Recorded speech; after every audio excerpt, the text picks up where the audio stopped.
All right, let's rock and roll today. So this is going to be a conversation, Hunter, if you want to go to the next slide, a specific topic that I actually want to talk about today.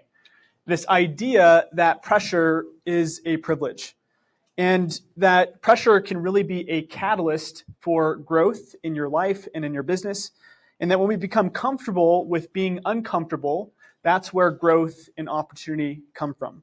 So today I'm going to interview someone who has consistently been in a high pressure environment in the past, and from it has built skill sets that have helped him immensely with growing his real estate business. And as an introduction, today's guest is one who has a track record of being service-oriented. He has been consistent in the real estate space over the last decade and has focused on increasing the quality of his client experience. He is a master certified negotiation expert. He is a former highway patrol state trooper. He has an incredibly big heart, serves as one of our ALC chair members for KW Cares, which is something that we have put together to really impact our agents first in this office, but then also our community. On top of that, for those of you who have met this individual, know that he has a big heart and cares deeply about other people. He is committed to his real estate business, and above all, I would say that his most important treasure is his family. So please welcome Kammon Hiatt.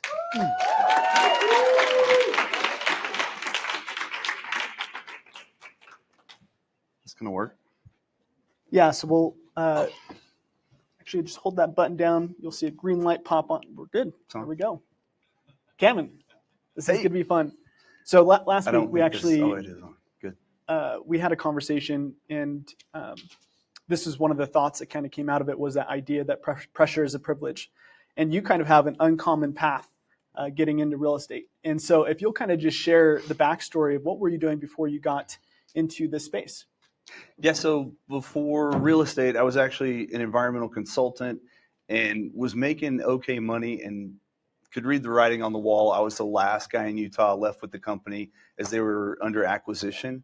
And so I thought, man, I don't know what to do with my life. I'm going to do something fun. And I'd kind of always been excited about FBI and that kind of thing. So I actually applied for the FBI, Highway Patrol, Secret Service, Border Patrol, flew around and went to some interviews and got to the second phase with the FBI.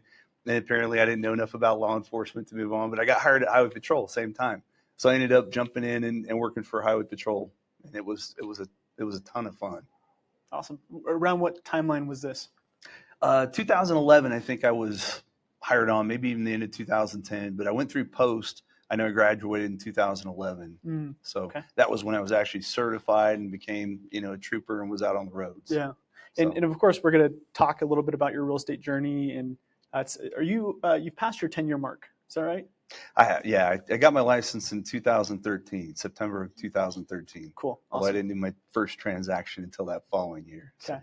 Cool. So we'll dive into that. But I first actually want to kind of just, this idea that pressure is a privilege, right? That when we put ourselves in environments or situations that cause us to grow, right? That cause us to be in uncomfortable situations, oftentimes people avoid those situations.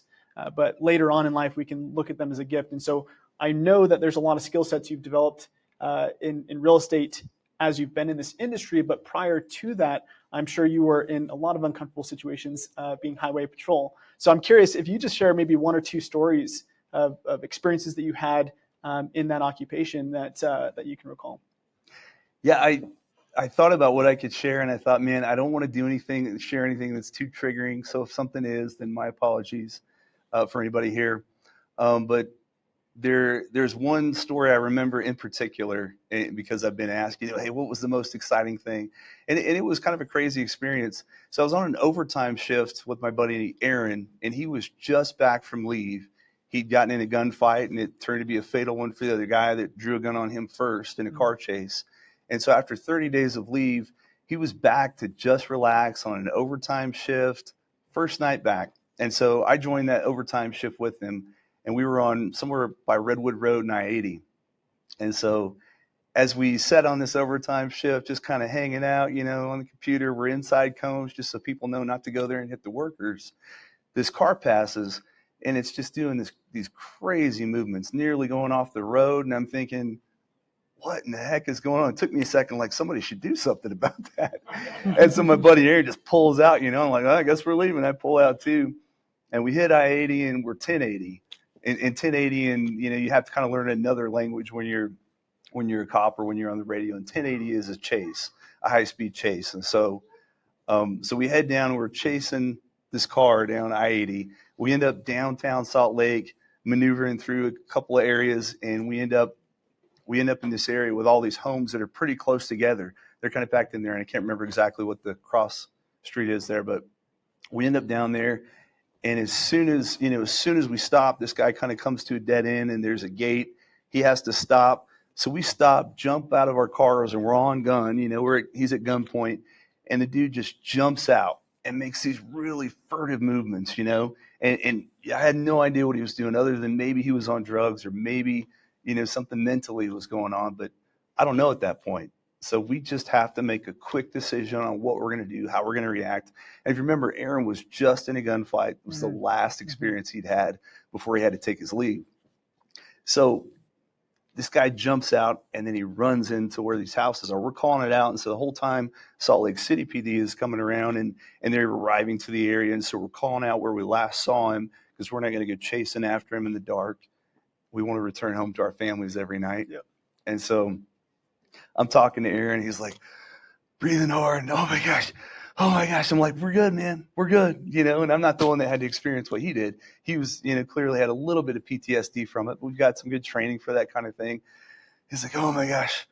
Whew, so we're breathing hard. We're like, so I'm having to think clearly and call it out for him. And this is where we last saw him. And so we get all these cops to kind of surround the perimeter. And I'm part of just that perimeter, and they bring the dogs in, and we've got some investigators, and he runs out at one point, and I never told anybody this. This guy comes running out, and I see him, and I don't know where I am. So I'm like, I try to get on. I was going to get on the radio, and I'm like, I sound like an idiot. And he ran back in towards where they were. So I'm like, okay, I'll just watch this area. And then I had to figure out where the heck I was, because we could have had him like in that moment. And I thought, oh my gosh, I don't know where I am. I don't know where to tell him I am. So I did radio over just after to another guy and was like, I think I just saw him over, the backside or whatever. And it sounded dumb because I didn't know exactly where I was. But in the meantime, this guy breaks into a house, and we're all trying to close in. He breaks into a house, and he goes upstairs, and then he opens the window and then dives in through the window of another house, kind of Jason Bourne style, something you think that doesn't really happen. Well, it happened. And then when he got into the second house, I guess he was cut. They send the dogs in, and they chewed him up a little bit, and then they brought him out, and it was resolved. It was the situation was kind of contained. But anyway, it was kind of a wild ride, thinking, oh my gosh, I can't believe that just happened. This dude's jumping from one house and breaking through a window of another one, and it was pretty wild. Yeah, I have lots of stories, but that one kind of sticks out, and definitely remember it. Well, it's funny how real estate agents, we feel like we live or work in a kind of crazy environment, but nothing like that, right? And the reality is, I think, from those kind of experiences that we have, which one of the things that I pull from that is there's so many unknowns, right, that come into different situations just in life and in business, but especially as an entrepreneur, there's so many things that we have to account for, and we can never truly predict what exactly is going to happen, but we can control how we respond, right? So I'm curious about maybe some of the training that you had when it just came to like keeping a level head. How did you remain calm in different situations like that? Was there any practices or anything that you put into place to just kind of remain level headed in those situations? Yeah, I mean, you go through all kinds of training. You go for several months of training before you're certified as a peace officer, and it was super, super systematic. All the training and the things that we did were very methodical. Like if I was going to stop somebody and suspected that they were maybe DUI, I would go through a very, very specific process when I stopped them.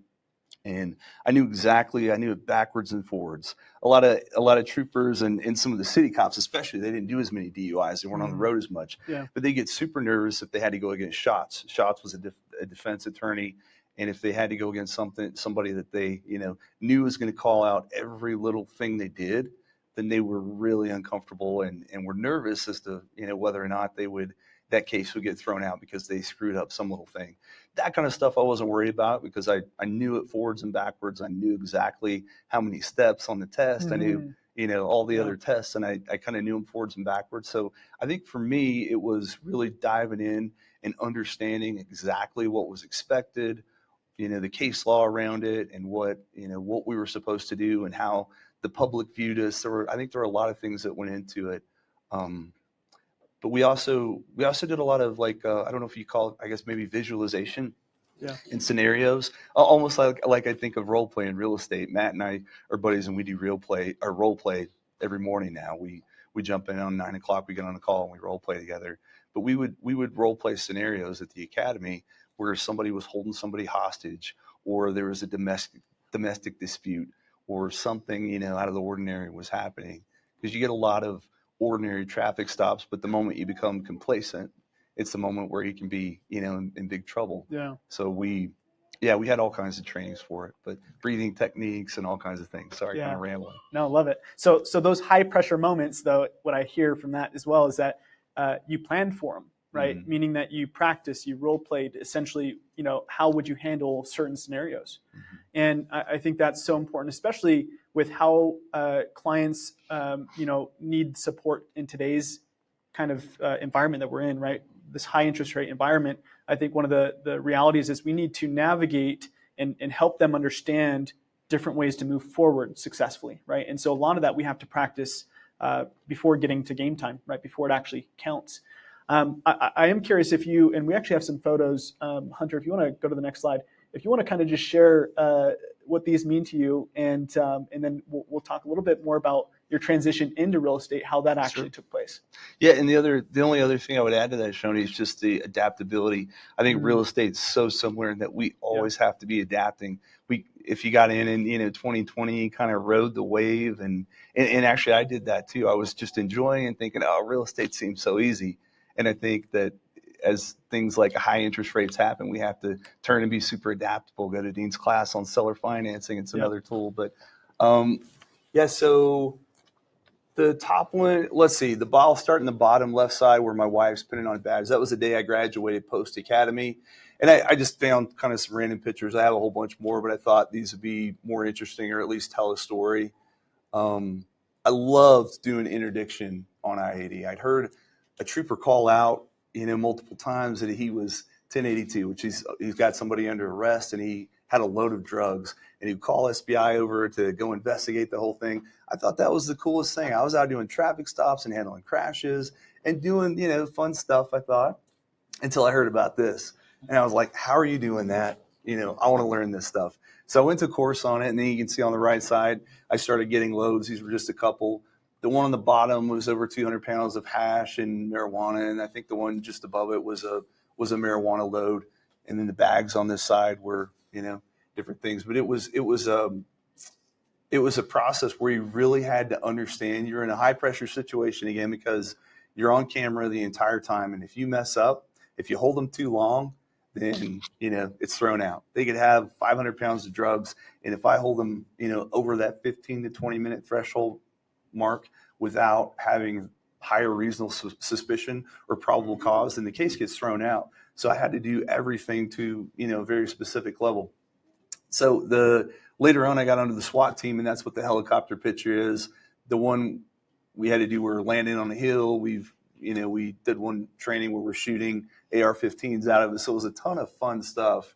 And then my son was always kind of the beneficiary of some of this fun training. He got to get up in the big SWAT vehicle. That's him sitting in it, and him sitting in the front of the helicopter. One of the guys put him in. I was actually just finishing up my SWAT training. But, that first day that we went out to do some of this stuff, they invited kids and families if they wanted to go. It was a ton of fun. So, Kammon, something I love about this, how many of you in this room came from a different industry? You didn't start as really your first career being in real estate. Okay. The good majority, right? And I think what's so awesome about real estate is that it doesn't matter what your background is or what occupation you had in the past, that anybody can create massive success in the real estate space. And so I'm curious about what actually sparked your transition into real estate and maybe just how the first 1 to 2 years of your career went. Yeah, so I mean, I started part-time because I was with Highway Patrol and I thought, oh, these benefits are too good to leave. And honestly, I didn't know what to expect. I had a good mentor, luckily, at my last brokerage, and he was fantastic. He was good to me and answered lots of questions. And so that first year, I think I made 50,000, which was more, believe it or not, than what I made at Highway. I think I was 45,000, depending on how much overtime I worked. And so that first year in real estate was like, oh my gosh, I could take my wife on vacation. Like, we could do something. Like, this is cool. We're not just barely making our payments. And so then the second year it went up. And then that third year is when I finally decided to leave. And it was because of a shoulder surgery. I actually probably would have stayed a little bit longer. On the DISC personality assessment, I'm a high S.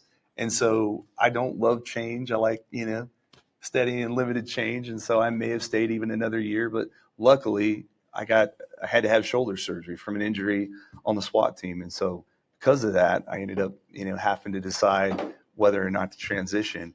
And up until that point in real estate, I'd done 1 year or one deal, and it was May. And I was thinking, holy crap, I should have been prepared. I should have done more. So I started making phone calls. I remember Susie telling her story about, having a broken leg or broken foot, out on crutches, knocking doors. I was like, oh my gosh, I love that.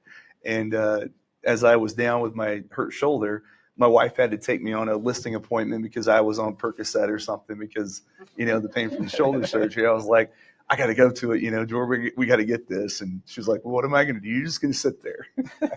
So no, it was, so that luckily I had shoulder surgery, and that helped me use my FMLA and that extra time, and made me kind of almost forced me into the decision to do it. And then I think I had 17 or 18 more deals that last half of the year, and I was like, okay, I can do this. Like, this is going to be good.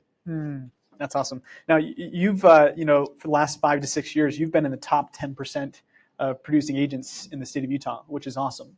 And so I'm actually curious about maybe how your vision for your business has evolved from that first to second year to now, today, where you see your career. Yeah. It's actually a little bit hard for me to talk about this stuff because I told Shoni I felt like a little bit of an imposter. I feel like I'm not doing everything that I should be doing to really ramp up my business. Like last year, I did take, more time off. And you know what? It was incredible. I spent a ton of time at home with the kids, during the summer. And I love that this gives us kind of that opportunity to decide what path we want to take. And now I've kind of made the decision to really ramp up again and go strong. Okay, one thing I'm going to push you on that, Kammon, because we've talked about this. Yes, we have. One of the things that Gary Keller talks about, whatever your number is, right? Whatever the financial goal is, if it's $150,000, if it's $1 million a year, whatever it is, he says if you're hitting that number, but you're working 80 hours a week, you're cheating. The idea of your business should support the lifestyle that you actually want to live, right? Which is the freedom, the flexibility. And so if you're hitting your financial targets and you're taking vacations and you're spending time with family and you're doing those things that you enjoy, that's a huge win. And that's one of the cool things in our industry that people in other spaces don't always get that flexibility, that freedom. So it's cool that you've been able to achieve that over time that you've been in this business. And I totally get it as well. We also, as high achievers, consistently look at what's the next mountain to climb, right? Mm-hmm. And so I know that in your career at this point, you're seeing that you have potential for more.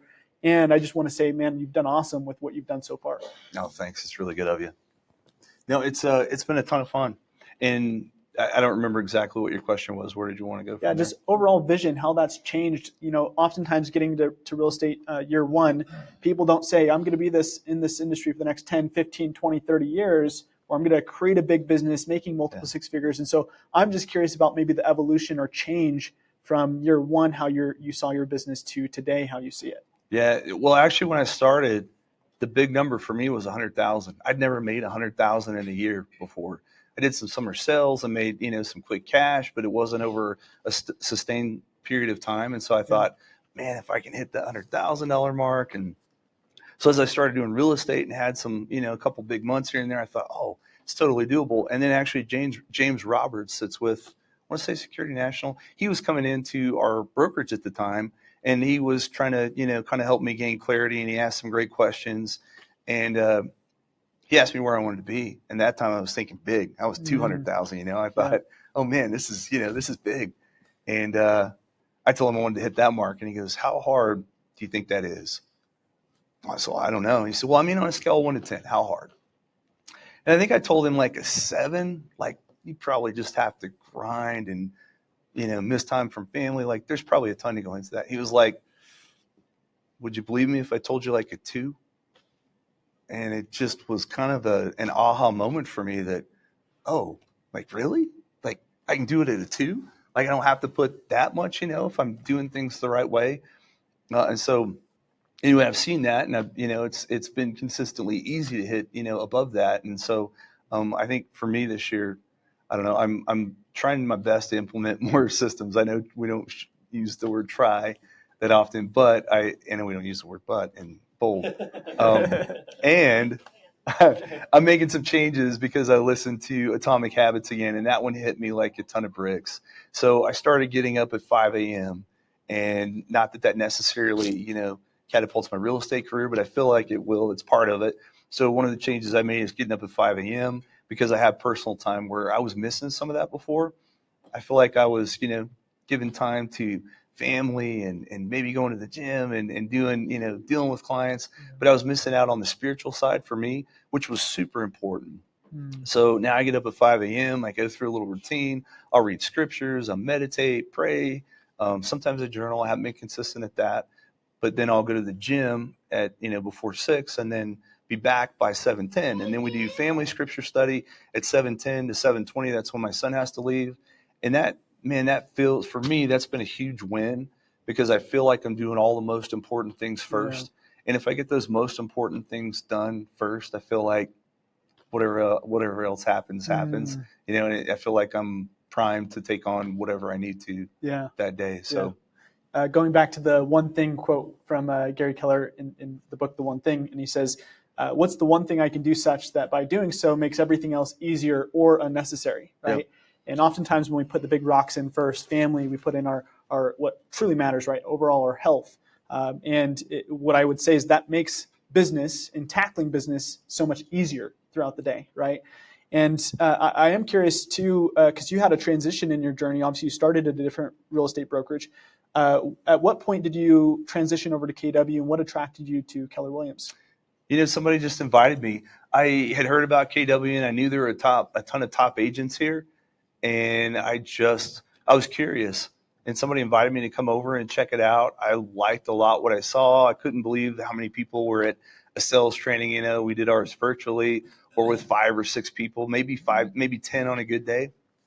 And so I was so surprised at what I saw. And then I got invited to family reunion, and being a high S, I was like, oh, I just don't know if I can make this change. I'm building a new house. My foundation was botched. We owe 60 grand on that, trying to rebuild now. And now we've got I've got taxes due in April. Like, man, this is not a great time. So in April, I transitioned and came to KW. I went to family reunion, and really I saw just the value there. I thought, it doesn't matter like how little I'm paying a brokerage if they're not providing value. I would rather give half truly of my commission to a brokerage and really get value and grow personally. And I felt like and no disrespect to the other brokers, but I felt like I'd stopped growing a little bit, and I was already, like top 5 there. And I thought, that's ridiculous. That's my 3rd year into it. I haven't even gone full time like that. Yeah. That seemed silly. So I just knew the ceiling there wasn't, quite as high. Yeah. And I thought, man, I want to go somewhere where I can grow. And I'm big on self-improvement. So I wanted to grow, personally. And it seemed like this hit all those buttons, had the best agents, some of the coolest people I'd talked to. Everybody was open. And that blew my mind. That's not normal, in case you don't know if this is the first brokerage you're at. I had agents literally trying to hide things and I've always had kind of that, mindset, like there are enough deals for everybody. Like we ought to be able to share and help each other out. And there were guys that were just like, no, I don't share it with Cam, and he'll implement, and he'll do that. We don't want to share that. And I just could not believe it. My mind was blown. So when I came here, and some of the top agents were willing to sit down and chat or, analyze my business, I thought, wow, that is so cool. Like, who else does that?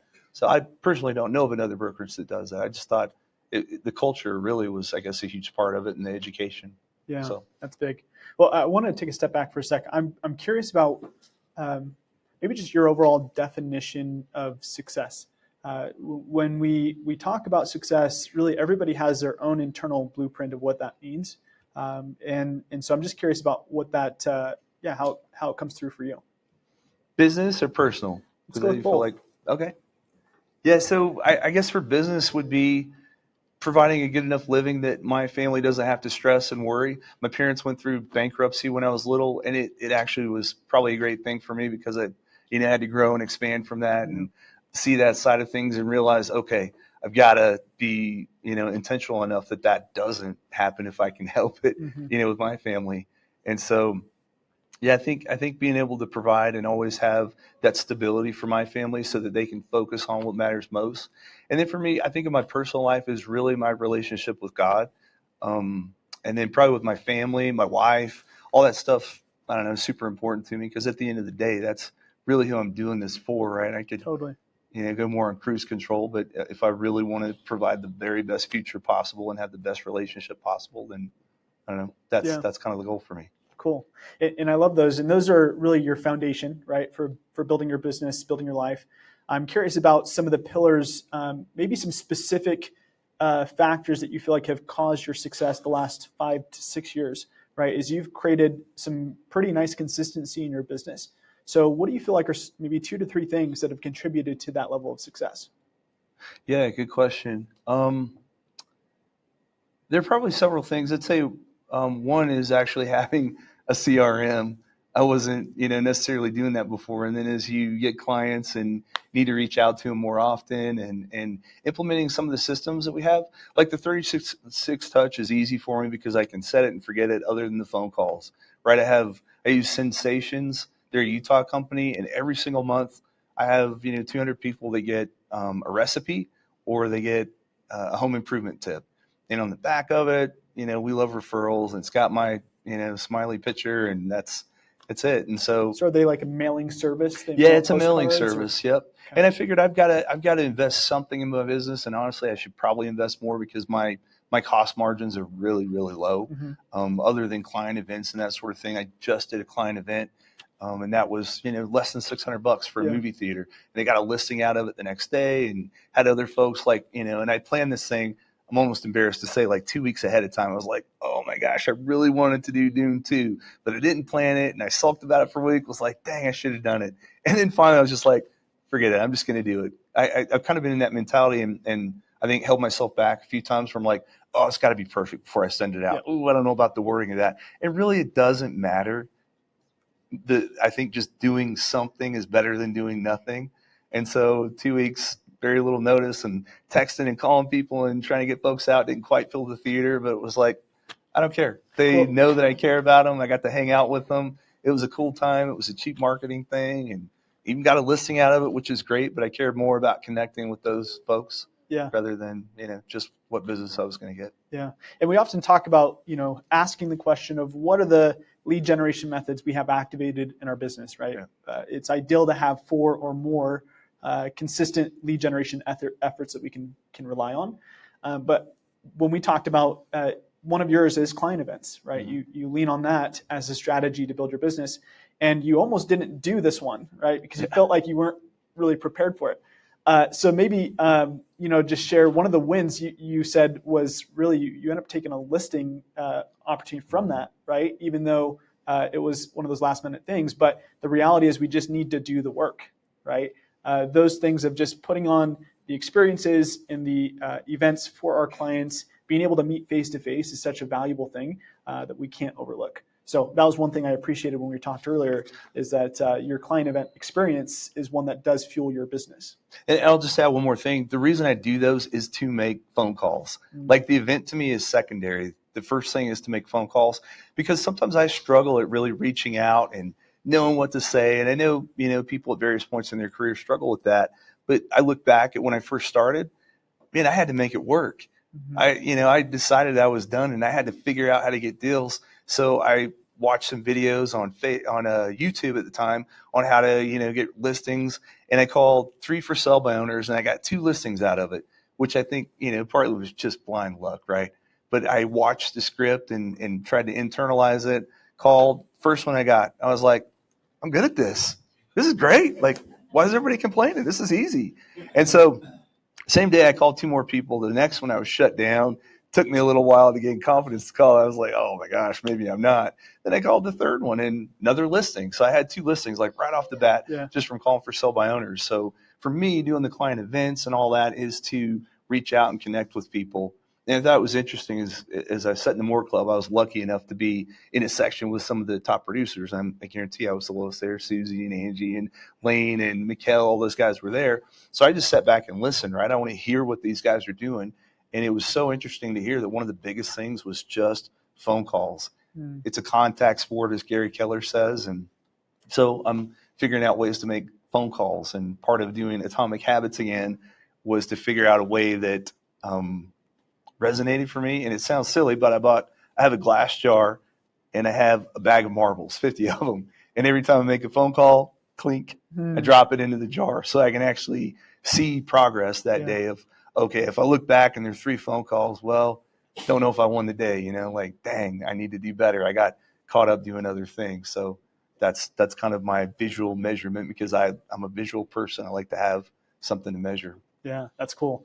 And it sounds like one of the important factors is when you have a reason to call people, it actually gives you more momentum and really a sense of purpose around making those phone calls. So having a client event or something that you're calling about rather than just making contacts actually is helpful. Is that right? Yeah, absolutely. Cool. Birthdays are another big one. I'll text them because I think a lot of people reach out on Facebook. So if I do that from Facebook, I'll send them a message instead of posting on their page, or I'll send them, if I have their number, I'll send them a text.